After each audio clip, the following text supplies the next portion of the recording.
Today is March 5th, 2025. My name is Maya Kelly, and I'm in Blacksburg, Virginia at the Virginia Tech University Libraries. Joining me for an interview today is Annette Polan. Do I have your consent to record this interview? Yes. Just to let you know, part of the process, we can pause or stop at any time. You don't have to answer questions that you don't want to answer, and you will have the opportunity to review this recording and make any necessary changes to the final record. Great.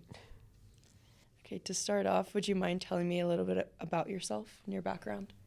My background is pretty far from the military. I grew up in West Virginia, Huntington, West Virginia. I went to an all-girls boarding school outside of Philadelphia, and I went to college right down the road at Hollins University. And while I was there, I went on Hollands Abroad and lived in Paris for a year, which transformed my life. And a lot of my story has to do with art. As a young child, I took Saturday art classes at the local museum. When I was in boarding school, I became very good friends with my art teacher.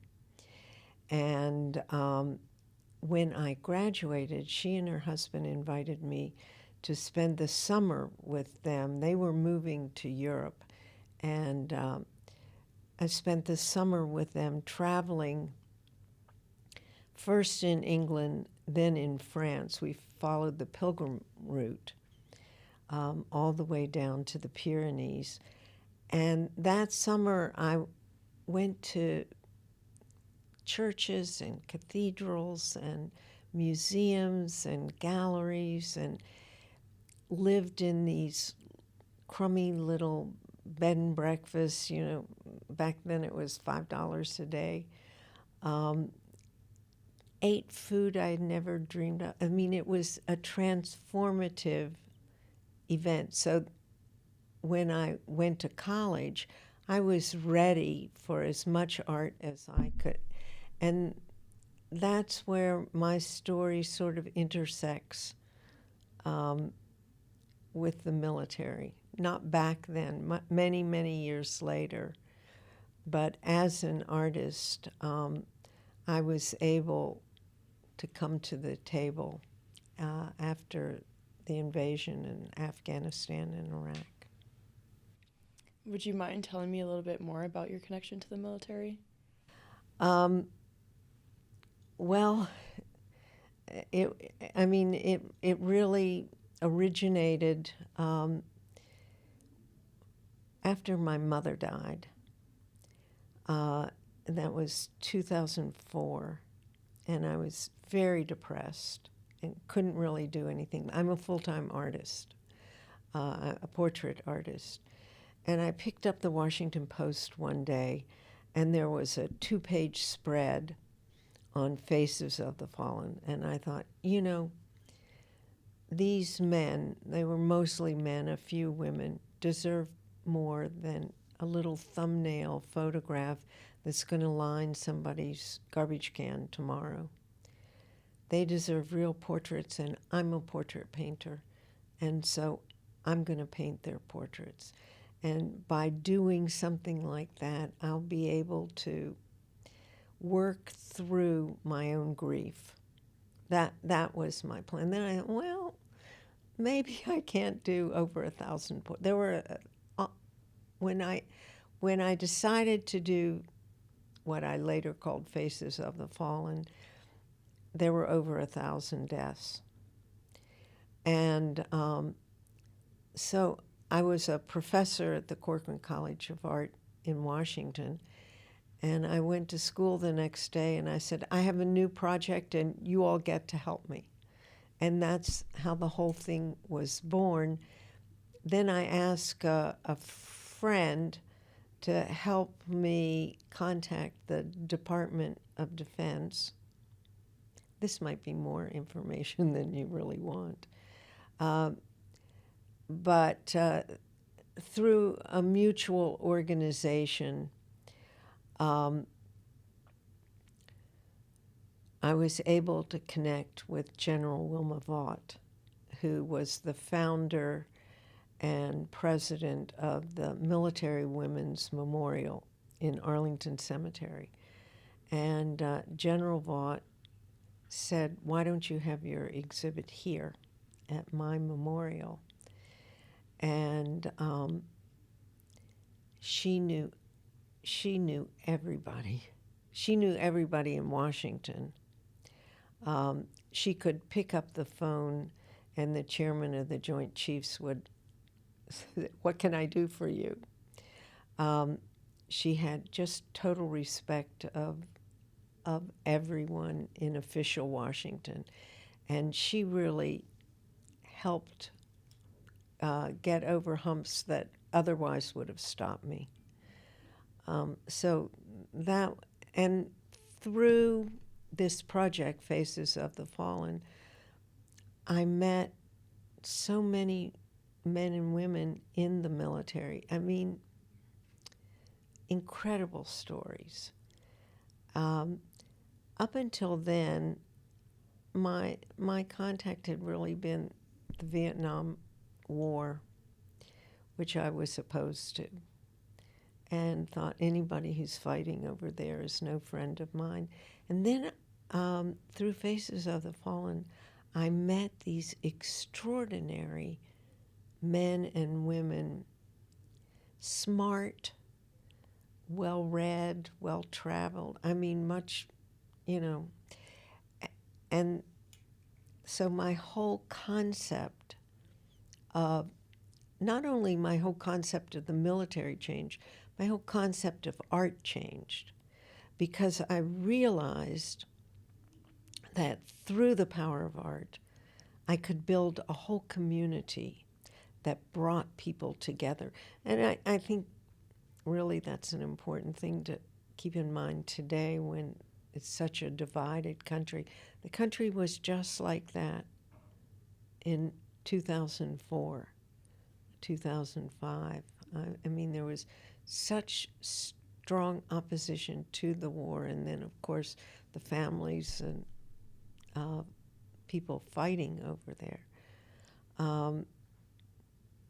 And so through art, we brought together people with very different points of view, very different places in life, ideals, who could just appreciate a sort of patriotic love. Mm-hmm. Well, what brought you into portraiture, and how did you find yourself in that career?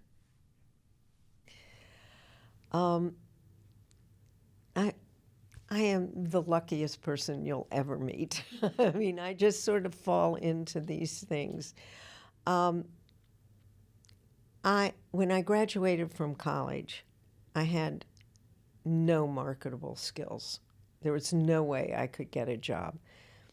I'd never considered that, I was majored in art history, minored in French, and loved what I was studying, but it wasn't going to get me anywhere. So I decided, well, instead of getting a job, I'll go to graduate school. And I was taking class. It was at GW, but they taught their art classes at the Corcoran. And I just stumbled into a conference. This is 1972. I stumbled into a conference on women in the arts and met everybody in the art world, every woman in the art world. And that sort of, once I met these art professionals, my whole scope of ambition changed. And I suddenly started envisioning a career, not just a life in art, but a career, one where I could earn a living, challenge myself all the time, and I wasn't quite sure. I was doing more intellectual kinds of work, and then I had a baby, and she was so adorable, so beautiful. I started doing these little drawings and paintings of her, and whoa, looks just like her. I can do this. And so I started calling friends who had children and offered to do their portraits for $75. And then by then I was teaching at the Corcoran. The museum contacted me at one point. Someone had inquired about a portrait for the president of an agency. And I thought, whoa, I can make a lot more money doing adults in the real world than people's children. And I switched and never looked back until COVID. What happened during COVID? Well, I'm now an abstract painter. With COVID, people couldn't come for sittings. And I mean, I love working. I love going into my studio and making a mess or cleaning up or, putting paint on canvas, whatever I'm doing, it makes me feel good. So when COVID struck and people couldn't come for sittings, I thought, I've got to keep working. I'll just switch gear. And I spent the first year of COVID doing a visual journal using newspaper images of everything that was going on in the world for 365 days. And it turned out to be an 8-foot square with a big circle inside of these images. And I thought, whoa, that looks like a mandala. So I call it my COVID mandala, Meditations on an Emergency. And then I had this huge thing in my studio, and I read something by Carl Jung on sacred geometry. The universe, says Jung, is divided into circles and squares. And that's where I started, and I haven't stopped. What do you think was your turning point in your career? When did you know that, I can make a career out of this instead of do it for life? You're going to laugh. I was on an airplane flying to France. And in those days, you had an embarkation card that you had to fill out, and it said profession, and I went, artist. And that's it. That's it. I love that. I would like to know, what introspection did you experience before you began Fragile Strengths and painting your self-portraits? So I've always done in between commissions when I didn't have somebody lined up. I'd do a self-portrait. As I said, I just like painting. Mm-hmm. And portraiture was pretty much my world. And so I did self-portraits. And George Mason University approached me about giving a talk to students. And I said, well, with the talk, I'd like to have an exhibition. And I'd like to show aging, my aging, through these portraits because I started, when I was, I guess, in my early 20s, all the way through. And as I've aged, the portraits have been more metaphysical and less pictures of me. And I've gotten into multimedia. I think there's a video in it. There's sculpture, light sculpture. I've just been able to play. Oh, I have a zoetrope. What is that? The very earliest moving pictures were these drums with images that go along the inside and slits on the outside. And when you spin the drum, it looks like an animated form.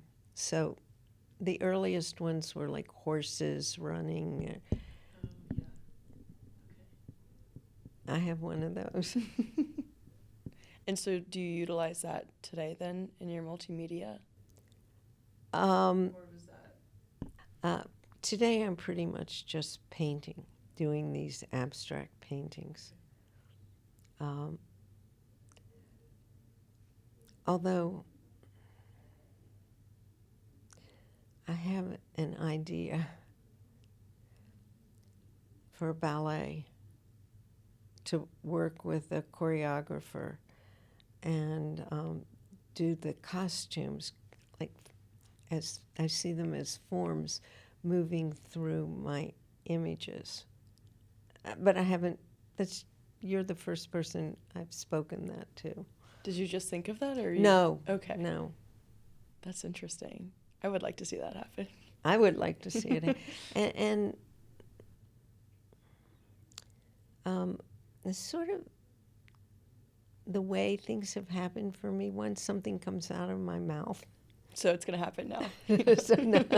Well, I can't wait to see it. What do you think are some of your proudest achievements? And do you have a favorite portrait or project that you've done? When people ask me what my favorite portrait is, I always say the one I'm working on right now. Because really, it's not just an opportunity to paint. It's an opportunity to get to know people. And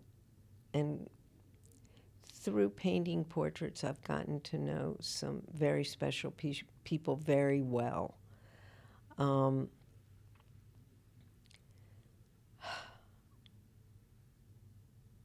don't know, my thing I'm most proud of is being the mother of two extraordinary human beings. But Well, on that note then, how do you think that motherhood affected your career and your life at the time? so it launched my career. It was really looking at my daughter and doing drawings of her, paintings of her, that gave me the idea to start doing portraits. And,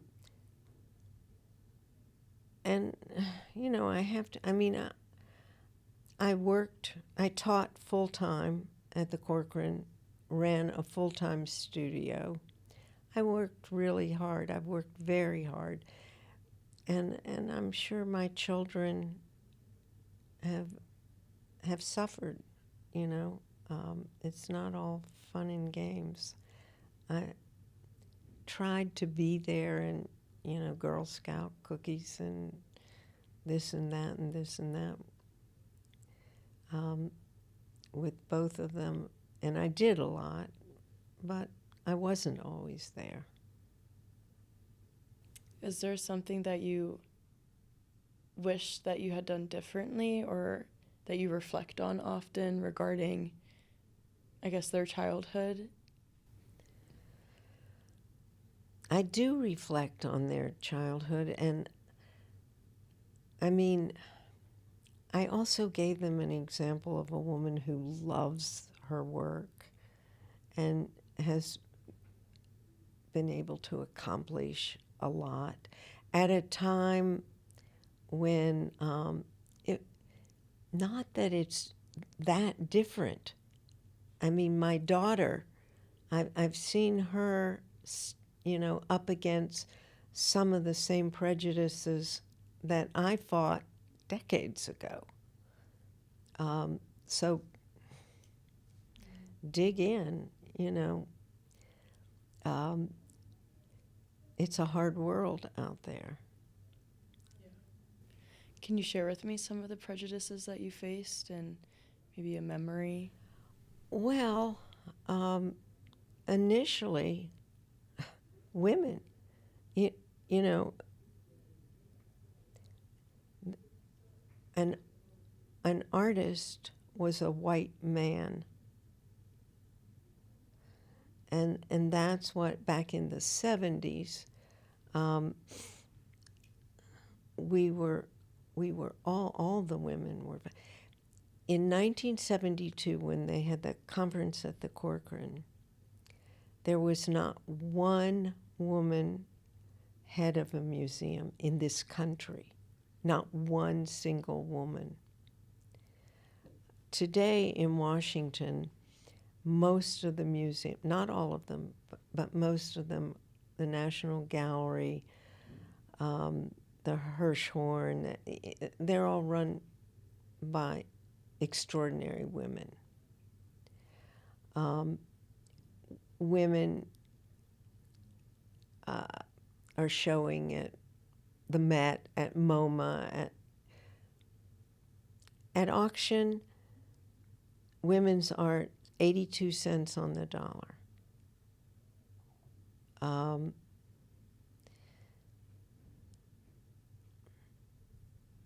My daughter was a vice president for a global PR firm. And when she announced, this was 17 years ago, when she announced that she was pregnant with her second, she essentially got fired 17 years ago. I mean, that's not, how old are you? 22. Yeah, recent. So, in your lifetime. Mm-hmm. And that's still happening.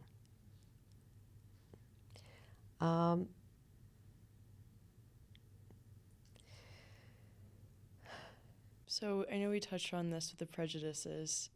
What other, do you think, challenges that you faced when you were entering the art field? I know we mentioned that it was a men-dominated field. I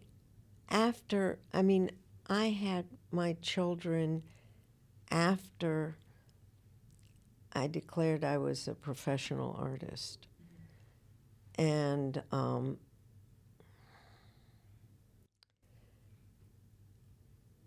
even with my women friends, there was a group of us in Washington who tried to get things done together. We organized the first juried women's exhibition in the Washington area. And, people didn't really women didn't trust me. Oh, she's pregnant,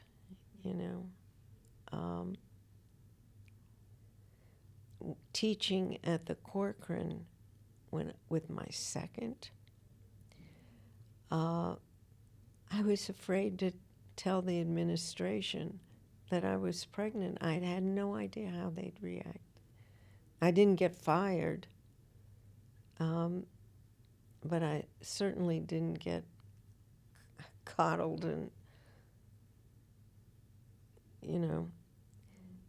there was no maternity leave. None. There was no maternity leave.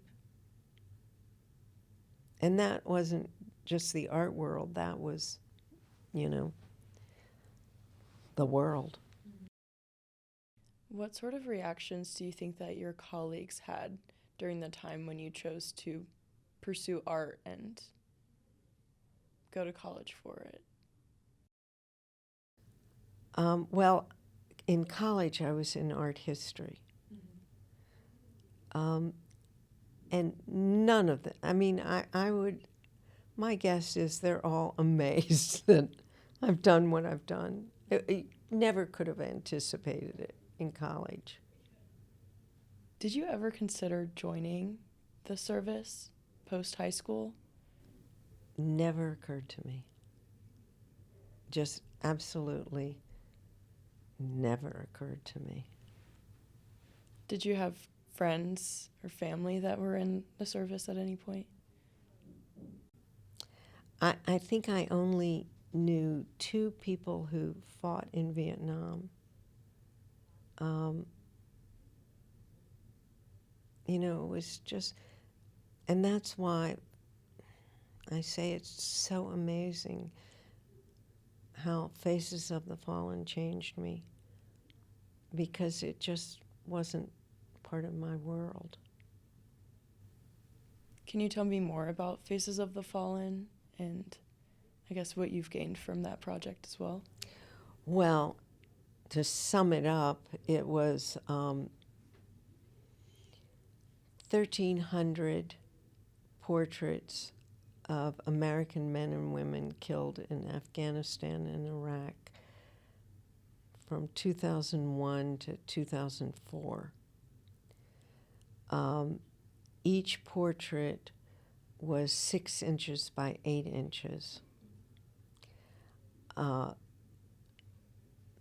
they were installed on these pedestals in sort of military formation in one straight, the curve, the inside of the Women's Memorial is 440 feet long. So there were 5 rows of just faces in every conceivable medium, every conceivable style.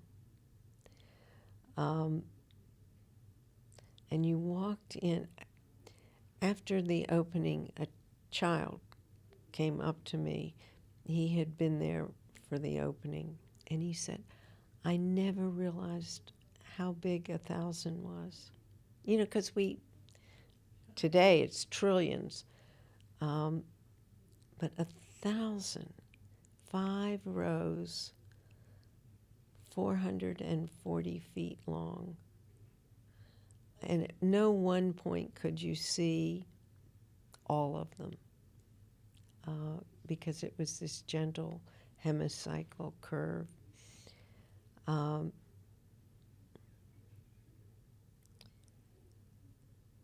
It was very powerful, very powerful.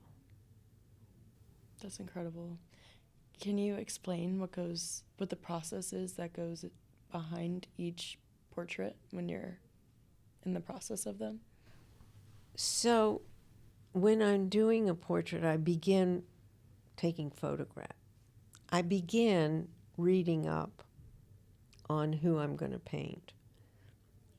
If they've written or things have been published about them. Not all of the people are that famous, but some are very famous. And then I look at where the portrait's going to be hung, because I want it to stand out in its strengths, but I want it to fit in the situation. And then I go to them and photograph them in their chambers or in their office or whatever. I take a lot of photographs and go back to my studio, go through each and every one very carefully and choose 5 or 6 that I think are more what this person represents to me. And I do pretty complete drawings or painted sketches, in scale. And then they come back to my studio, and we look through these, talk about them, their strengths and their weaknesses, and they choose which one to go with. So I really think of painting a portrait as collaborating with whomever. And when they come for sittings, which is an important part of it, because they're little changes you don't see in a photograph. And someone says, well, I don't really like this, or I'll change it for them. A lot of things aren't that important to me. Some things that sort of result in my style, I don't change. But, they've selected me to be their portrait painter, so. Mm-hmm. What are your non-negotiables then? It has more to do with scale, with figure ground, formal elements, really. Color palette, things like that. Do you have an experience during painting in the middle of a portraiture that sticks out to you with someone that you're painting? I've had some really funny experience. I mean, each one, then this is the good thing, each one is unique. I've had people who came in and hated what I had done. It's like, oh, God. And then we worked together, to make changes that so we both approve. Well, changing gears a little bit, do you remember where you were during the assassination of Dr. Martin Luther King?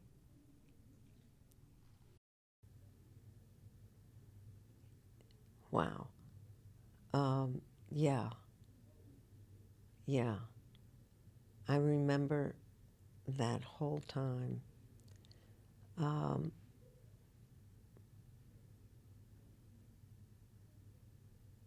Yeah, I was in Washington. I had just graduated from college. I had an apartment in Georgetown with a friend, and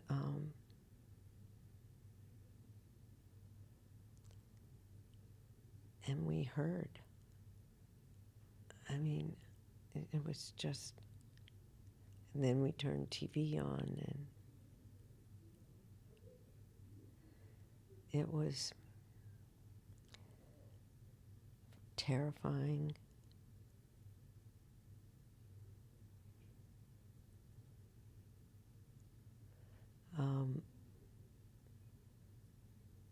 It's still hard to believe. That whole period, JFK, RFK, Martin Luther King. I'm glad you brought that up because, you thought the country can't survive tragedies like this. We do. We survive and, do great things afterwards, and I'm sure that's what's going to happen. I hope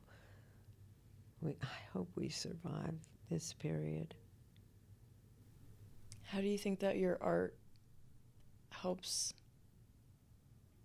bring people through social moments, such as this one and during that time as well? Well, I was just a graduate student then. I wasn't really making art. But what helped me back then were my friends and my family. I can remember my father, whom I respected so much, saying, "It'll be okay." And just sort of grasp. And that's what I think that's one of the great things. Art builds community, and community helps you through hard times and celebrates the good times. What do you think you would have done if your career didn't go onto the path of art?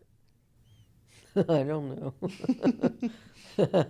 I, I, I was telling someone in the car driving down here, sounds schmaltzy, but I think art is my destiny. You know, I think I was just destined to do exactly what I'm doing. I don't think there's anything else I could have done. Mm-hmm. Do you remember the first time that you ever drew anything and kind of thought that I'm kind of good at this? Well, yeah, it was my daughter. Was that the first time you ever drew? Well, no, it's not the first time I ever drew, but it was the first time I really took great satisfaction. I mean, I took art in high school and college and enjoyed it, but I didn't think I was particularly great. Those images I did of Courtney, it was just a baby. I like these. That's awesome. What about honoring fallen service members was appealing to you? I know you said that it came to fruition during a hard time in your life, but why was that kind of your outlet? Well, I had been raised that because life had been good to me, I had a responsibility to give it back. And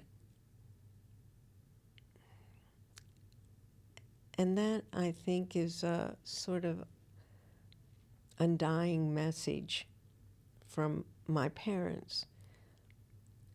And I thought, this is the way I can honor them, by helping somebody else. So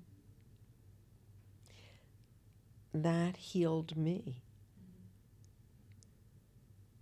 What message would you want maybe somebody listening to take away from you today? Dream big and go for it. How would you like to be remembered?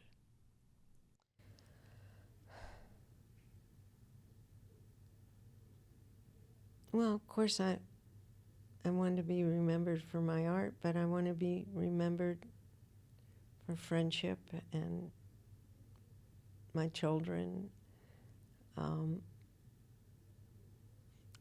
I'm close to my siblings. Family is very important to me. I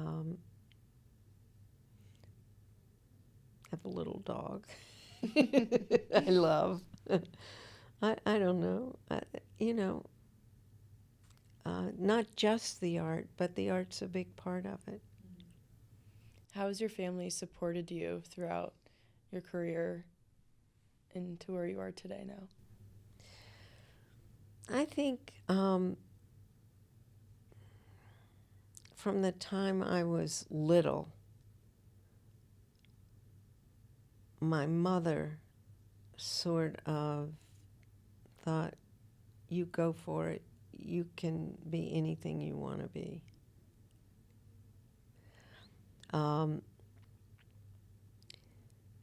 And both of my parents were very proud.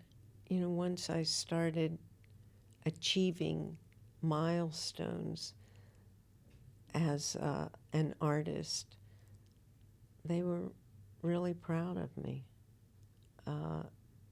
And that kind of pride reinforced my determination. I have an 11-year-old grandson. And, you know, I'm like a doting grandmother. I love him. I have 4 grandchildren, and but Samuel said, "Nettie, I Googled you with my friends, and they just couldn't believe it." That's cute. So, if you have this 11-year-old who thinks, "Woo," that's pretty great. Yeah. As a woman in the art field, do you think that outside of art and in your life, how have you seen kind of challenges for women, and have those inspired you in any way, and what do you think of that and how it's progressed over time? Well, as I said, it hasn't progressed enough. It makes me angry. It's like, hello. You notice we still haven't had a woman president.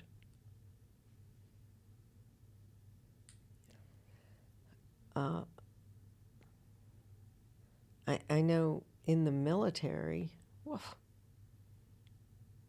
I have heard that women just, it's a given, they're sexually harassed in the military, on the battlefield, in the bear, just.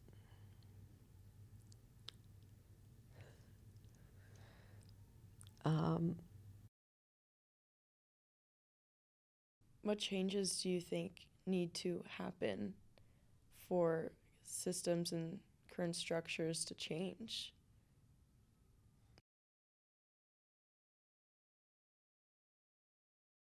I don't know how to. It's a very good question. It's a wonderful question. I don't know. I mean, I'm not giving up. There are amazing women out there in every field.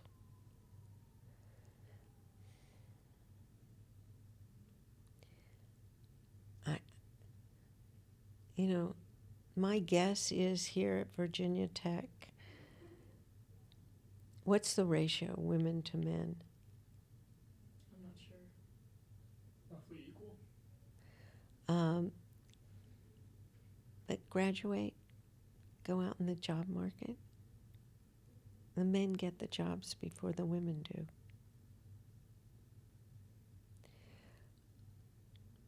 It's not right. How to change it? Women have been fighting for that in this. It's better in other countries. Mm-hmm. Mexico has a woman president. Do you think that if the United States had a woman president, then because the challenges women face would be different? Well, this certainly would break through a glass ceiling. But I think, you, me, I mean, I don't think it's going to change what portrait I get or don't get, or, what job you get or don't get. And I don't know why it takes so much time. It doesn't in other countries. Do you think that being a woman has affected the portraits that you've gotten? Oh, I think when somebody chooses a portrait painter, has to be a certain chemistry. So people who don't like me choose somebody else. Also, with a lot of official portraits, they look at who you've done. It's a lot of name dropping, and that's helpful. But I'm sure I haven't gotten some jobs because somebody else did a better portrait or somebody else was a man, you know. It's hard to tell what the reason is. I'd love to, real quick, Annette, you mentioned that when you were getting out of high school and you had a kind of an animosity towards veterans who served in Vietnam. Did that attitude kind of carry over to the years in 2005 with the veterans in Iraq? And do you have a similar feeling about people serving in that war? Oh, no, I mean, no. And really, I think my attitude was just sort of a class thing. I mean, you know, I'm not perfect. Once I met people in the military, I had such fondness and admiration, and, you know, it absolutely changed. I know you mentioned a couple times that that was really kind of instigated by your beginning the project of the Faces of the Fallen. Did you have an opportunity to meet veterans before that, or was it really, the change in attitude didn't come until then? I didn't really know anybody in the military. I just didn't. And then once I met people, and most of the people I met were leaders and just damn smart people. Yeah. You know, anybody would respect them. But I would go over to visit the installation, and active duty, you know, on home leave, would come by to pay their respects. And I met or parents of people whose paintings were in the memorial. It just opened up my life for the better. How would you relate that to some of the challenges facing our country today?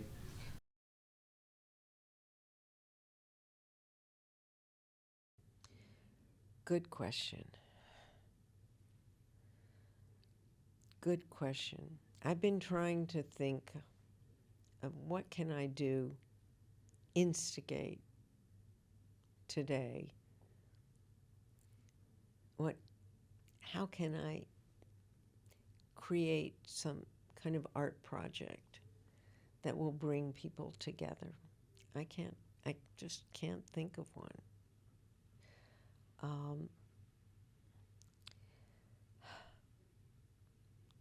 If people meet each other on an equal field, you know, if people can try to talk to each other instead of at each other, maybe somebody will open up.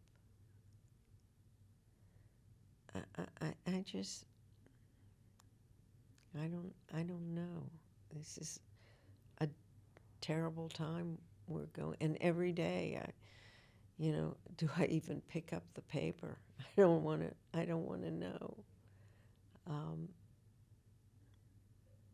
How can he do this?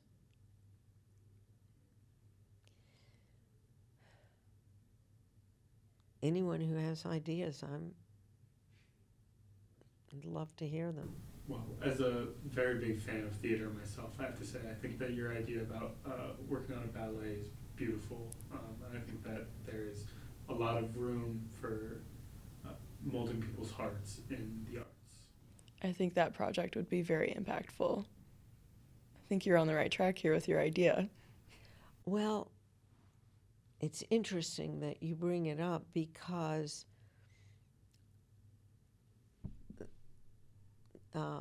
theater, movies, that reach so many people, and can have such impact. In subtle ways. I mean, I look at the way Hamilton changed life just by the diversity of the cast. Of course, now we don't have DEI.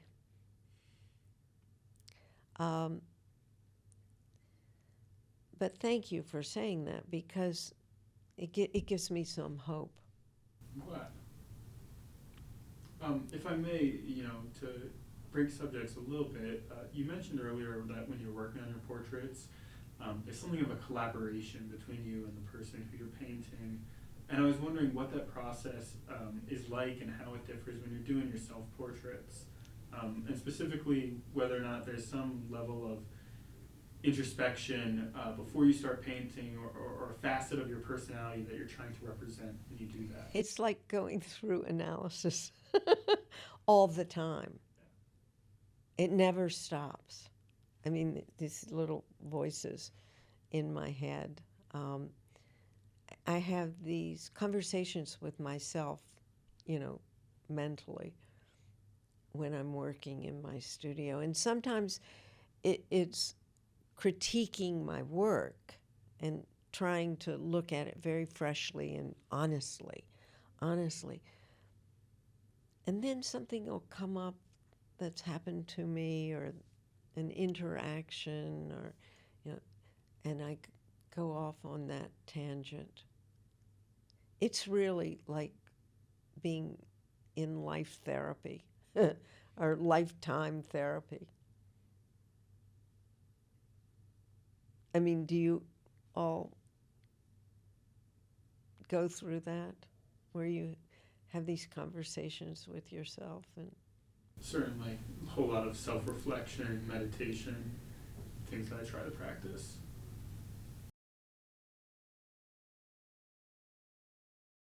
I want to know, I guess, what your mindset is like going into a self-portrait. Are you planning on a date that you want to paint it, or does the painting and the drawing in your head happen before that? I don't know. Maybe my brain never turns off. Maybe. And these ideas are always coming to me, and some of them I reach out and grab. Sometimes I think my brain is like a blank canvas, and I don't realize what I want to do. And then I think, whoa, that's pretty cool. I mean, I'm not even sure where some of the ideas come from. Do you have a memory of maybe one idea of where it came from? There's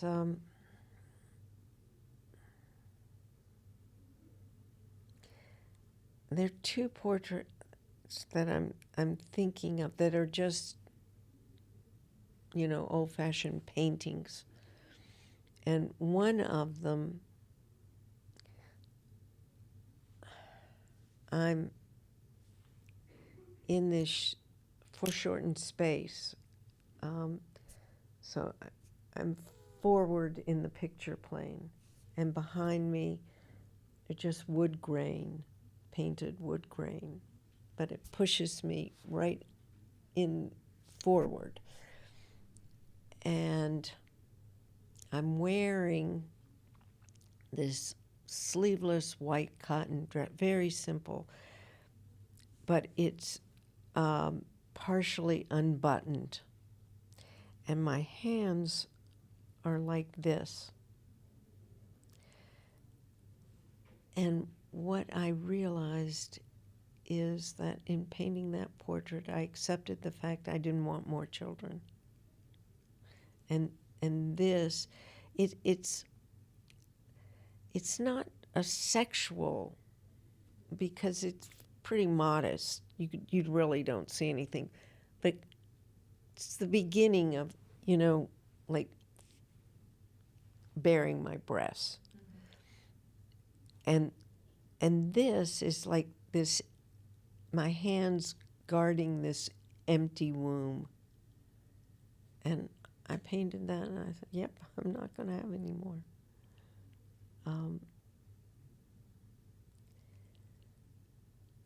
And there's another portrait that I did. I had this little dog that I loved, and she died. And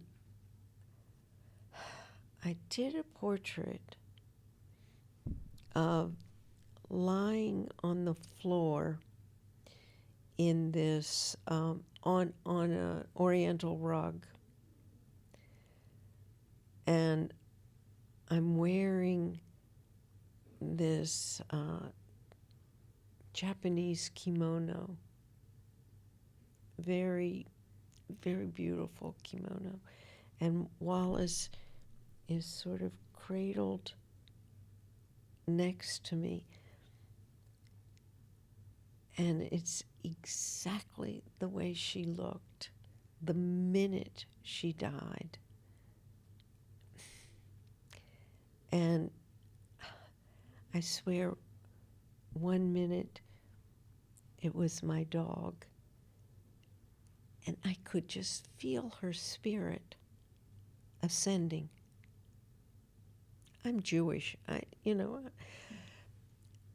but she was, as she lay there, I could see her physically change, even though nothing moved. So it's this very spiritual painting for me. And I keep it right at the entrance to my studio. So every day when I walk to work, I see her and me. Thank you so much for your time and for sharing your story with us. Well, I hope as I said, it has nothing to do with this project as a whole, but Anne Marie is such a special person. When she asked me to do this, I said, oh, sure. Well, I'm really, really glad that you came and shared your story with us today. And on behalf of Virginia Tech, I just want to thank you so much for your time and for being here. Thank you. Thank you for your questions.